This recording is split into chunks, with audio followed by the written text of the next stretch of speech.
My wife cheated on me with her boss and secretly siphoned off $200, $0 from our joint account to buy a house with him. Now she's suing me for half the property, and I just found out she's been lying about everything for years. I never thought I'd be writing something like this, but here I am.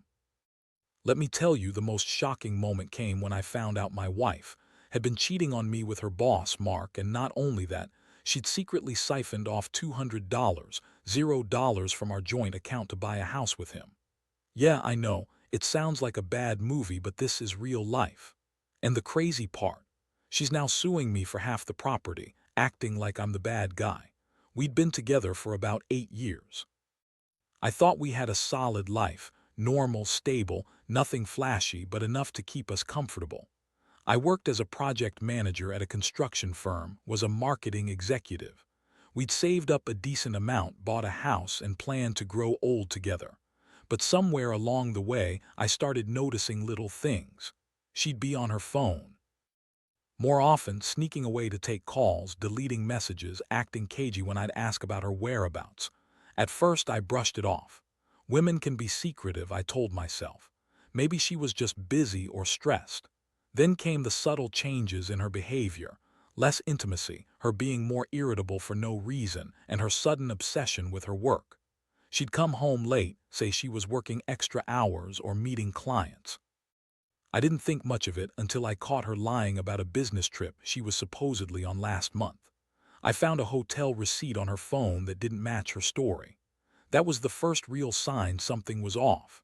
But the real bombshell hit when I decided to check our bank statements after noticing some odd charges. I'd always been the one managing our finances, and I like to keep an eye on things, just in case. That's when I saw it. An enormous withdrawal of $200, $0, made out to some shell company, just a week before she told me she was working late at the office. I couldn't believe it.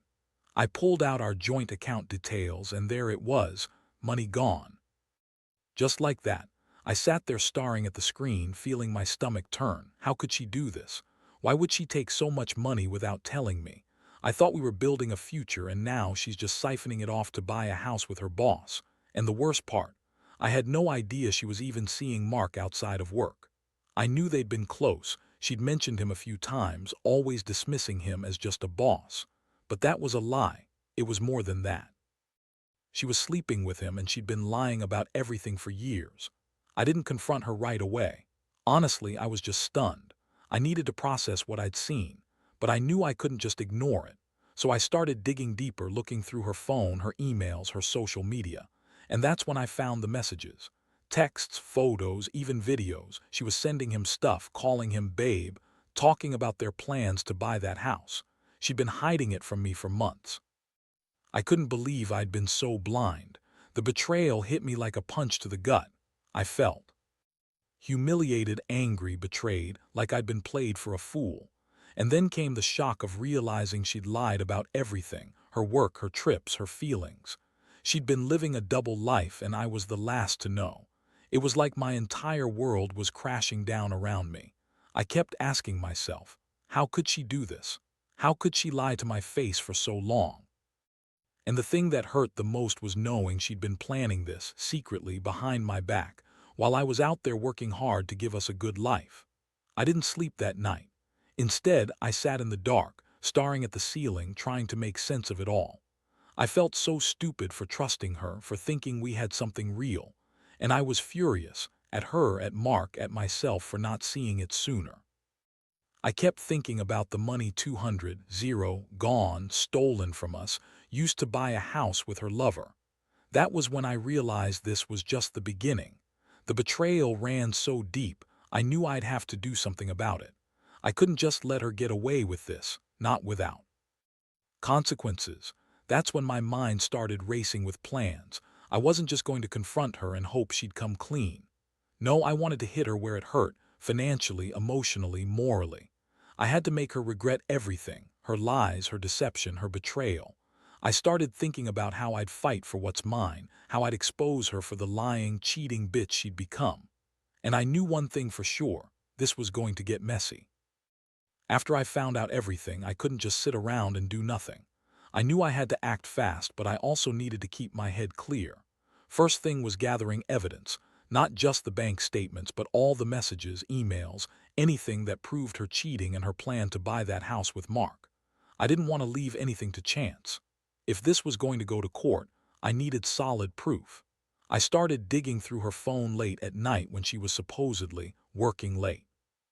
It was surreal going through her private messages, seeing her call Mark babe, talking about how they'd split the profits, how she was planning to leave me once she had enough money. It was like I was reading the script of a bad soap opera, but it was real. I saw how she'd been lying about her whereabouts, saying she was at meetings when she was actually with him. And those messages weren't just innocent fluff. They were full of plans about the house, about moving in together, about her leaving me behind. That's when I found the emails where she'd arranged to siphon off the money. She used a fake company account, some shell corporation she set up with Mark, and transferred the money bit by bit. I also discovered she had been secretly investing in properties under different names, trying to hide her assets. It was clear she'd been planning this for months, maybe even longer. My blood boiled. I felt like I'd been punched in the gut all over again. How could she do this? How could she lie to my face for so long? I knew I had to confront her, but I wanted to do it on my terms. I couldn't just blurt out everything without a plan. So I waited for the right moment, a quiet evening when she thought everything was fine. I confronted her in the living room with all the evidence spread out on my laptop. I told her I knew about the affair, the money, the house, everything. Her face twisted into this bitchy, defensive sneer, and she started babbling about how I was overreacting, how it was all just a misunderstanding, how she loved me but she needed more excitement in her life. I was furious. I told her she was a lying, manipulative slut who'd been screwing her boss and stealing from us. I asked her why she did it, and she just shrugged, acting like it was no big deal. That's when she threw in the classic line, "You're just insecure, jealous, and controlling. I don't owe you an explanation." Yeah, right, I could see right through her. She'd been lying for so long she didn't even care anymore. She was just trying to gaslight me, make me doubt myself. But I wasn't about to let her get away with it. I told her if she didn't come clean, I'd take everything. Our house, the money, everything. I wanted her to understand how much she'd screwed up. That's when she started crying, fake tears, trying to look innocent. She said she was sorry, that she didn't mean for it to get so out of hand, that Mark was just a fling, that she loved me, that it was all just a mistake. But I knew better. I knew she was lying again. She'd been lying for years, and she'd only get more manipulative now that she saw I was onto her. The shock of discovering her betrayal was still sinking in, but the anger was starting to take over. I was hurt, yes, but mostly I was furious. Furious at her for wasting years of my life, for lying, for betraying everything we'd built. And I was furious at myself for not seeing it sooner. I felt like a fool, but I also knew I had to do something. I couldn't just let her walk away with everything, our money, the house, my dignity. I had to fight back. So I started planning my next move. I knew I couldn't just accuse her and hope she'd change. No, I needed leverage. I needed to show her that I was serious. That's when I decided to hire a lawyer to look into the legal side of things. If she was planning to sue for half the property, I wanted to be prepared. I started looking into the financial mess she'd created, the secret accounts, the investments, everything. I realized she'd been hiding assets all along, and I needed to uncover them before she could spin her lies any further. I also reached out to a private investigator, just to confirm what I already suspected. She'd been sneaking around, meeting Mark outside of work, planning this whole scheme. I wasn't going to let her manipulate me any longer. I was determined to fight for what was rightfully mine, even if it meant tearing everything apart to do it. This whole ordeal has changed me. I used to think marriage was about trust, about building something together. Now I see it's about honesty, respect, and loyalty, things she clearly threw out the window. I don't know what the future holds, but I do know I won't be a victim anymore. I'll fight, I'll expose her lies, and I'll make sure she pays for what she's done. Because at the end of the day, no one gets to cheat, steal, and lie without consequences. After I gathered all the evidence and confronted, I thought I had reached the peak of my shock. But I was wrong. The more I dug into her financial mess, the more I realized how deep her deception went. That's when I decided I needed professional help, an attorney who specialized in divorce and asset recovery.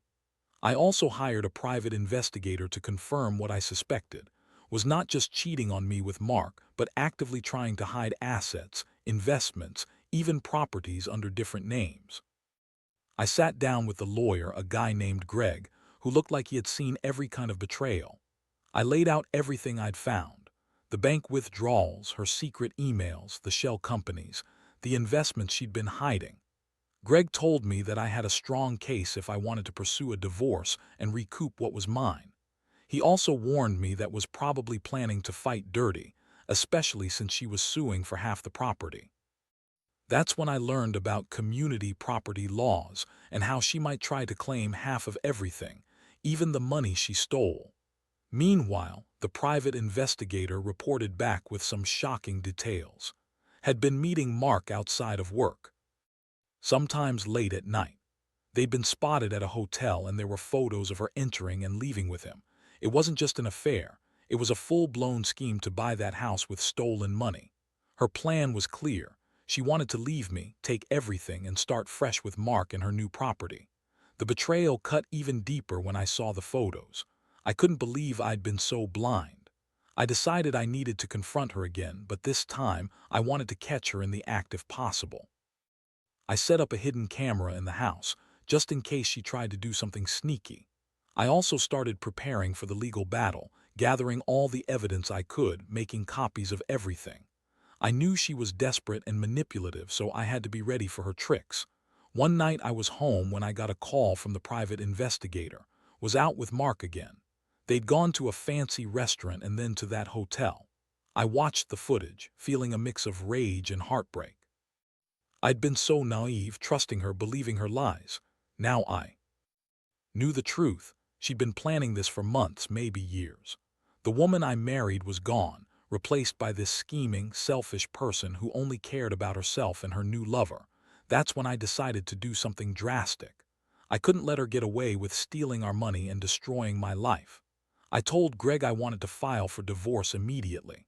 I also wanted to freeze her assets, find out exactly what she'd hidden, and make sure she couldn't just walk away with everything. I knew she'd fight dirty, so I had to be prepared for a legal war. I also started to think about the emotional toll. I was angry, yes, but also devastated. I'd built a life with her, shared everything, our dreams, our money, our future, and she threw it all away for some affair and a quick buck. I felt betrayed, humiliated, and a little lost. I kept wondering where I went wrong, how I missed all the signs. But I also knew I couldn't fix this by dwelling on the past. I had to focus on fighting for what was rightfully mine.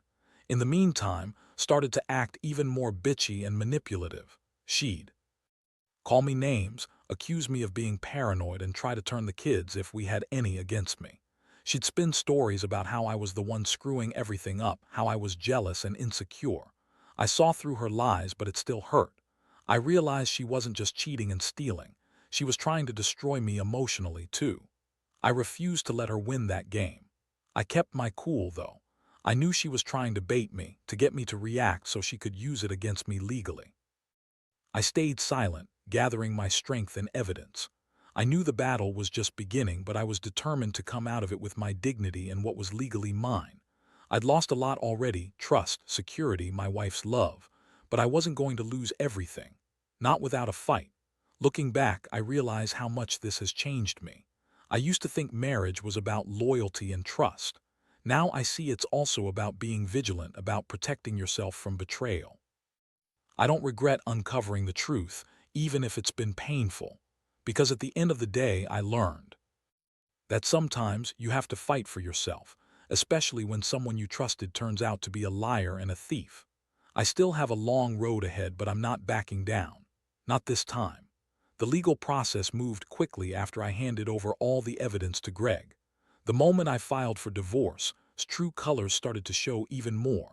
She became increasingly hostile, throwing tantrums, yelling at me in front of the kids, and doing her best to paint me as the bad guy. She insisted she was the victim, said I was controlling, jealous, and that she deserved half of everything because we were married. But I knew better. She had been lying, cheating, and stealing from the start, and I wasn't about to let her manipulate her way out of it. One of the biggest surprises came when I discovered she'd been secretly investing in other properties under different names, hiding assets even deeper. I found bank accounts she'd set up without my knowledge, with money she'd stolen from our joint account. She'd been planning this for months, maybe years, and I was just catching up.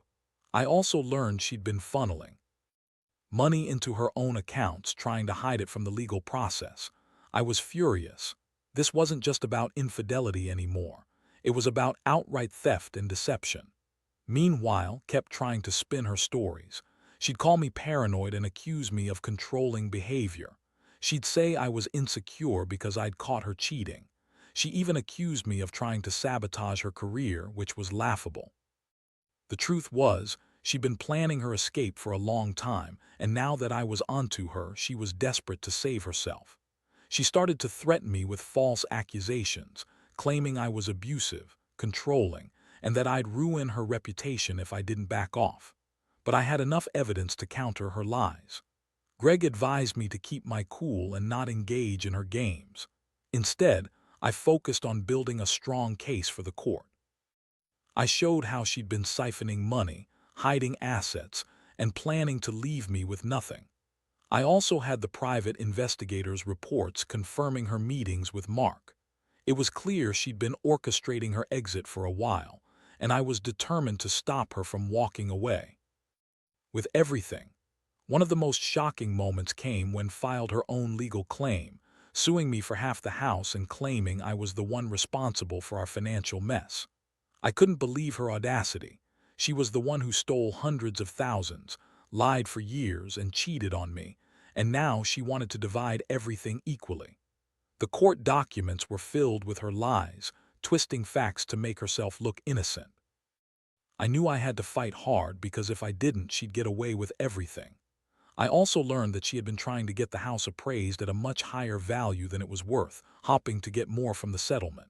She'd even contacted real estate agents behind my back, trying to push the sale in her favor. That was the last straw. I realized she was willing to do anything, lie, cheat, manipulate, to get what she wanted. I had to be smarter, more strategic, and stick to the facts.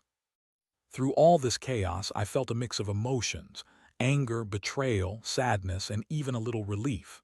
Sad because I still loved her despite everything. Angry because she'd betrayed me so deeply, betrayed our vows, our trust, our life together. But I also knew I had to look out for myself now.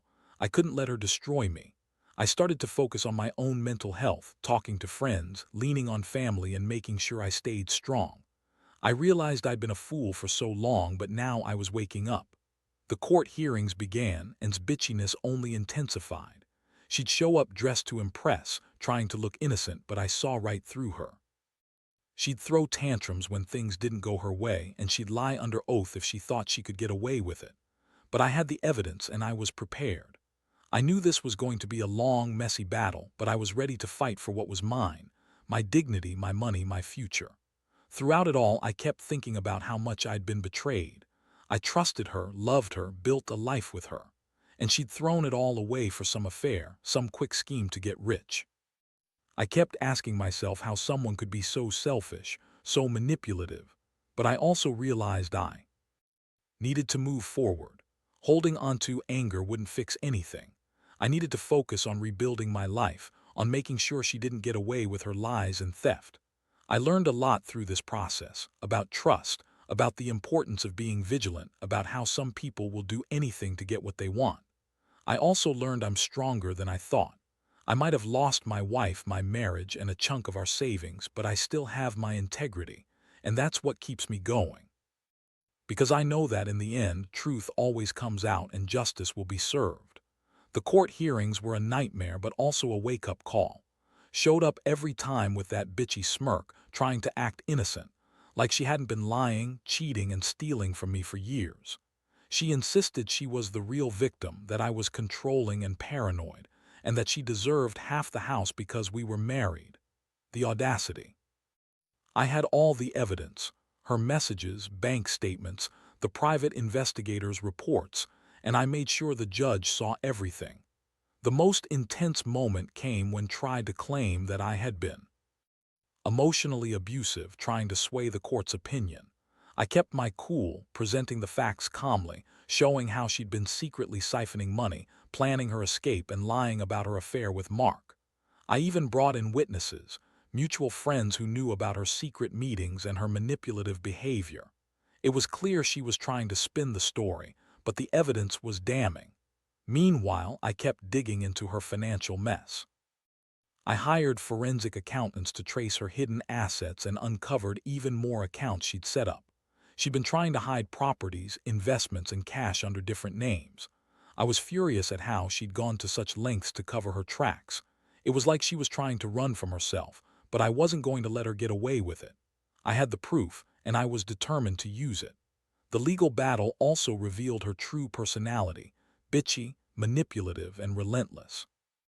She'd throw tantrums in court, accuse me of everything she could think of, and try to turn the judge against me. But I stayed composed, knowing that her lies would eventually fall apart. I had the truth on my side, and I refused to let her manipulate her way out of this. One of the most shocking revelations was when she admitted, under oath, that she'd been planning to leave me for months, using the stolen money to buy the house with Mark. That moment made it clear she'd been lying for so long, trying to make me look like the bad guy, while she was the real criminal. I felt a mix of disgust and relief. Disgust that I'd been so blind, but relief that the truth was finally coming out. Throughout all this, I also learned about the legal process and how ruthless some people can be when they're trying to protect their own interests. Was willing to do anything, lie, cheat, manipulate to keep the house, the money, and her new life. But I was prepared.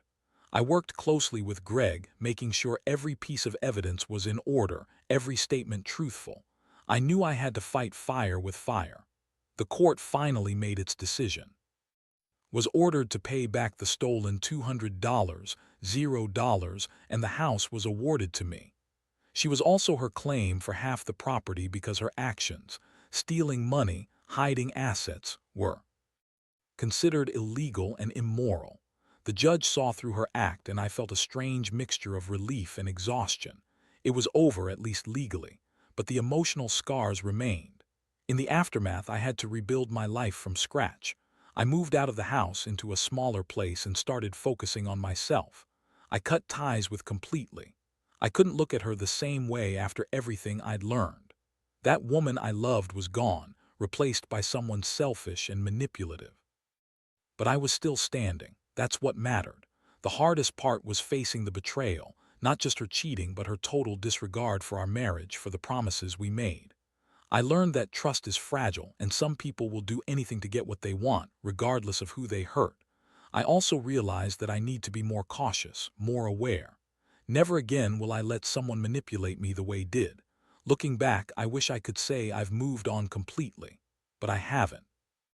I still get angry sometimes, thinking about how much I lost, my marriage, my savings, my sense of security. But I also know I've gained something valuable: clarity. I see now that some people are just selfish and that you have to protect yourself. I hope anyone reading this understands that honesty and loyalty matter more than anything. Because if you don't guard your life, someone will take everything from you, just like tried to do to me. And I refuse to let that happen again. Now that everything's settled, more or less, I find myself reflecting on what I've been through. Honestly, I never thought I'd end up here, exposed and betrayed, fighting for what I thought was a life built on trust and love. The worst part was realizing how much I had missed, how blind I'd been to her lies. But at the same time, I've learned some hard lessons about people, about trust, and about myself. The biggest takeaway is that some people will do anything to get what they want: cheat, steal, manipulate, and you have to be ready for that. Trust isn't something you give blindly, it's something you earn and protect. I wish I'd been more cautious, more aware of her sneaky ways from the start. But I also learned that when the truth finally comes out, you have to face it head on, no matter how ugly it is. I've lost a lot: my marriage, my savings, my sense of security. But I've also gained clarity. I know now that I can survive this, that I can rebuild my life from the ashes. I've started working on myself, focusing on healing and moving forward. I've cut out the toxic people, and I've realized that I don't need someone who lies and cheats to be happy. If I could give anyone advice from my experience, it's this: don't ignore the red flags. Trust your gut. And if someone shows you they're capable of betrayal, don't keep pretending it's all okay. Protect yourself because no one else will do it for you. Be vigilant, be honest with yourself, and don't be afraid to walk away if you're in a toxic situation. Most importantly, I've learned that justice isn't always served easily. Sometimes it takes a legal battle, a lot of pain, and a lot of patience. But in the end, the truth comes out. And the universe has a way of balancing things. What's stolen will be returned, what's broken can be fixed, and what's built on lies will eventually crumble. So, here I am still standing, stronger, wiser, and more cautious. I don't know what the future holds, but I do know I won't let anyone betray me like that again. I'll guard my heart, my money, and my life more fiercely now, because I've seen what true betrayal looks like and I refuse to let it define me. I've survived the worst and I'm still here, ready to rebuild, to trust again someday, but only with people who prove they're worthy of that trust.